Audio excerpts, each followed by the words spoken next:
Bear Talk is produced by the Golden Bear Gazette, Mount Juliet High School's student newspaper.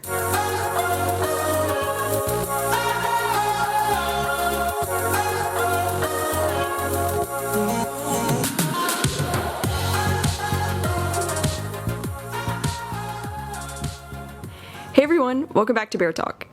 We're back after fall break. I'm really excited to be having another installation of my segment, FlikFix, where I, Mallory Lawing, discuss all things film, from reviews to news and honestly just anything related to film. Let's get into it. I'm really excited about this week's review because I'll be discussing a movie I've been obsessed with for years.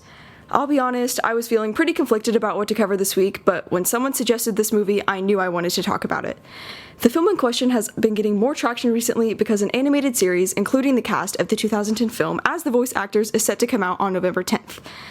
With the all-star cast and the cult-like following of the film and the graphic novels have nurtured through the years, I'm expecting the series to be very well received. Okay, enough of that. The film I'm reviewing today is Scott Pilgrim vs. the World, directed by the Edgar Wright. Scott Pilgrim vs. the World is a rom-com meets action meets video game type movie. Based on Brian Lee O'Malley's graphic novels, the film adaptation casts Michael Cera as the slacker-turned-hero main character, named, you guessed it, Scott Pilgrim. Scott Pilgrim is a loser who plays bass in his Toronto garage band and has a girlfriend a few years too young for him, named Knives Chow, while still not being over his ultra-famous ex-girlfriend, Envy Adams, who also happens to be in a band. She dumped him, he's salty, he's also kind of a jerk, not much different from Michael Cera's typecast. The plot takes off when Scott's world is overturned by New York native Ramona Flowers moving into town. She is the girl of his dreams. I mean, literally, he first met her in his dreams. It's pretty silly. Her character is kind of the poster image for the manic pixie dream girl trope. Ramona is a guarded, sarcastic hipster who changes the color of her hair like every week, as she states in the movie. After having a dream where she roller skates by him in the middle of the desert, the film suddenly becomes boy meets girl, boy tries to win over girl. But that task proves to be harder than originally planned. In order to date Ramona, Scott has to battle a league of her evil exes that have a plethora of wonky supernatural powers set up by her most evil ex of all, Gideon. Scott then embarks on a visually pleasing, quirky, and wildly original journey to overcome Ramona's 7 evil exes. I understand that this film won't be for everyone. It's different and was ahead of its time, in my opinion. When it first came out, it definitely wasn't many people's cup of tea, only grossing $49 million on an $85 million budget, which is shocking considering the cast, director, and all the people involved.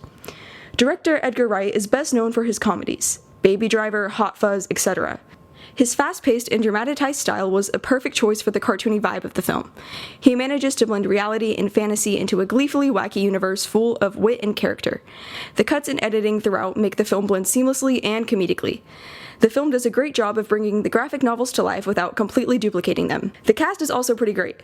Michael Cera, Anna Kendrick, Aubrey Plaza, Chris Evans, Brie Larson, all perfect for the roles. The people who worked in the tech aspect also helped make the film what it is. When I found out that music producer Nigel Godrich, who was best known for his work on Radiohead's record OK Computer, worked with Beck Hansen to write the songs in the film, it made sense why the soundtrack and the original music from Scott's band was so perfect for the movie. The film wouldn't be the same without Bill Pope's camera work or Marcus Rowland's production design either. The special effects are unique and effective at portraying the lighthearted and youthful spirit of the film without getting in the way of the story.